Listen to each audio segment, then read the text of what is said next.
We'll talk about an October surprise, right? With the election just weeks away, we're diving into this massive document dump, all about the January 6th case against former President Trump. Yeah, the timing is definitely interesting. I mean, these documents have been under seal, for months now, and suddenly, boom, they're public. Okay, so just a quick recap for anyone who needs it. This whole case is about accusations that Trump, illegally conspired to overturn the 2020 election. And that ultimately led to the January 6th Capitol riot. And these newly released documents, which Judge Tanya Chutkan ordered unsealed, they give us a peek into the prosecution's case. Yeah. But why release them now? So close to the election, it's a bit sus, no? Well, Trump's lawyers, they tried to keep these documents under wraps until after the election, after November 5th. They were arguing that releasing them now, so close to the election, could be seen as, election interference. Which, kind of ironic, don't you think? Right. Judge Chutkan basically called them out on it. She suggested that withholding information, keeping it from the public, could itself be seen as a form of interference. And Trump, well, he wasn't too happy about the judge's decision. That's an understatement. He went on that Dan Bongino show, you know the one, and he called special counsel Jack Smith a sick puppy, and then Judge Chutkan, he called her the most evil person. Mm-hmm. His words, not mine. He was really going off about how the timing was totally political. Yeah, I caught that. So the documents themselves, almost 2,000 pages. I'm not going to lie, that's a little intimidating. Yeah. Can you break it down for us? What are we even looking at here? You and me both, right. 2,000 pages, that's a lot to wade through. And to make it even more complicated, tons of those pages are redacted. Figures. But the parts that are left unredacted, those are pretty revealing. We're getting some real insights here. Generally speaking, I'd say the content falls into three main categories. Okay, hit me. What are these categories? So first up, we're seeing evidence that's already been used in filings, court filings, specifically stuff that supports special counsel Smith's argument that Trump's actions, all this stuff with the election, falls outside the realm of presidential immunity. Okay, hold up a sec. For those of us who, didn't go to law school, what exactly is presidential immunity?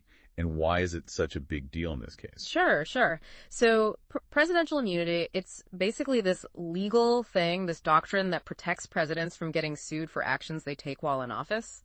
The idea is to make sure presidents aren't constantly bogged down by lawsuits and that they can make decisions without worrying about getting personally sued, So they can do their job without fear of, legal consequences for every single thing? Right, exactly. But here's the thing. This immunity, it's not a free pass. It doesn't cover things that are considered, outside the scope of their official duties or actions that were taken with, let's say, criminal intent. So in this case, the special counsel is arguing that Trump was acting outside his lane, basically, trying to overturn the election, which is not part of his job description as president, and therefore no immunity for you. You got it.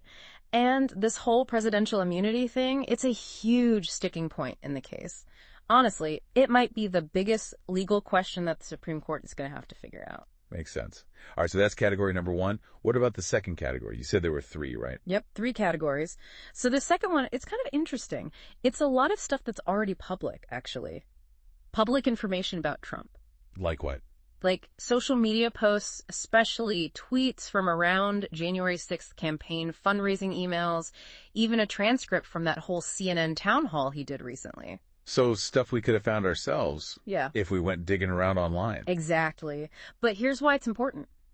By including all this public stuff in the documents, the prosecution is framing it in a specific way, trying to tell a story. Okay, so they're curating information, building a narrative about Trump's mindset, what he was thinking and intending during that time. Exactly. Like that tweet where he's all over Pence saying he doesn't have the, courage to overturn the election? Oh, yeah, that was a whole thing. Right. Well, that's in there, along with a bunch of other tweets and statements about voter fraud. Remember all that. They're trying to use this stuff, all these public statements, to show a pattern of behavior. Like, this is how Trump was acting. This is what he was saying in the days leading up to January 6th. So they're connecting the dots, his words, then the actions on January 6th. Exactly. And they're saying these weren't just random comments, This was deliberate, part of a plan to mess with the election results. Which brings us to that third category of content, right? Yeah. It was stuff for the January 6th House Committee, wasn't it? Bingo. And this is where it gets juicy.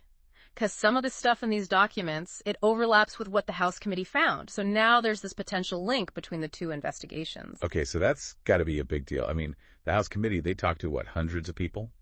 gathered tons of evidence. If the special counsel's case is building on all that, I mean, that's got to give them the stronger case, right? 100%.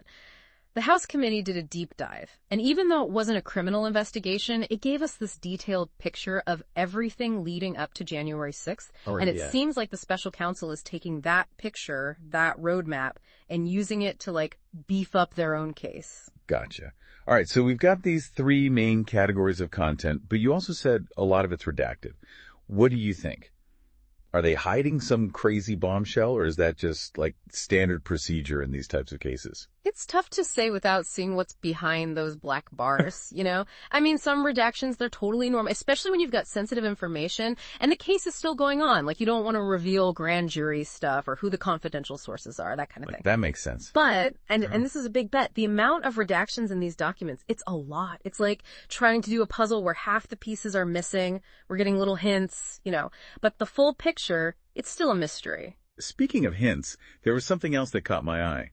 The memos from that lawyer, John Eastman, the guy advising Trump on how to overturn the election, the whole scheme with Pence and the Electoral College votes. Oh, yeah, those memos are wild. It's like getting a behind-the-scenes look at how Trump's people were crafting this whole legal strategy, you know, in those weeks after the election. And it wasn't exactly like by-the-book lawyering, was it? I mean, saying the vice president can just ignore the election results, that's a little out there. That's putting it mildly.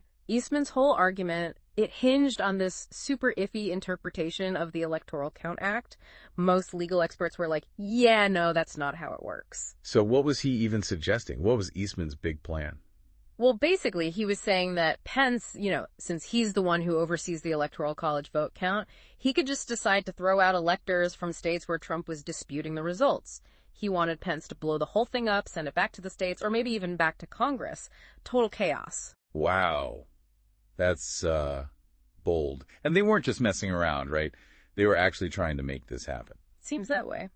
The documents show Eastman pushing this plan hard, trying to get the Trump campaign on board.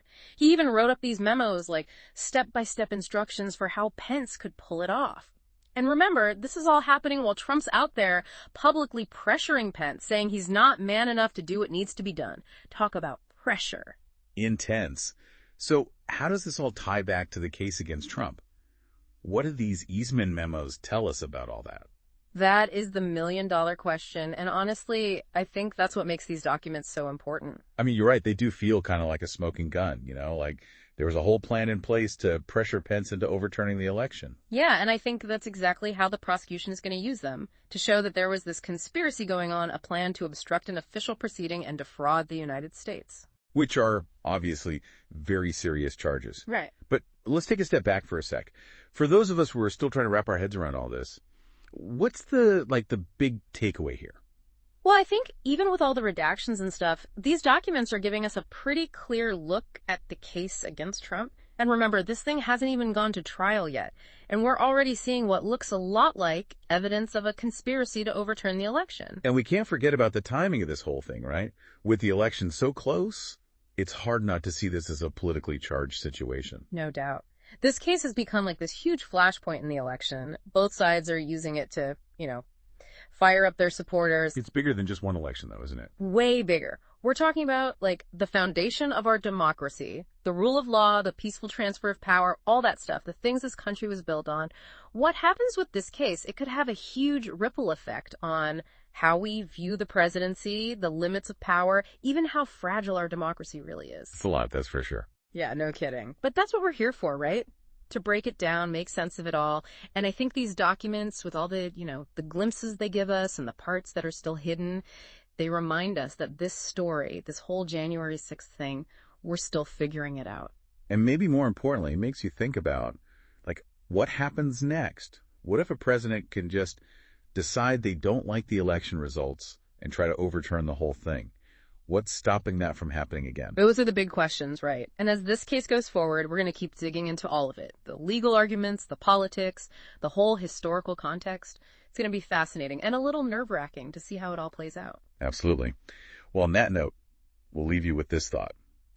If this is what's out in the open, what else is out there? What's hidden in those redacted parts? And what could it tell us about this crazy moment in history? It's enough to keep you up at night, that's for sure. Thanks for joining us for this deep dive, everyone. We'll be back soon to, hopefully, make sense of whatever comes next.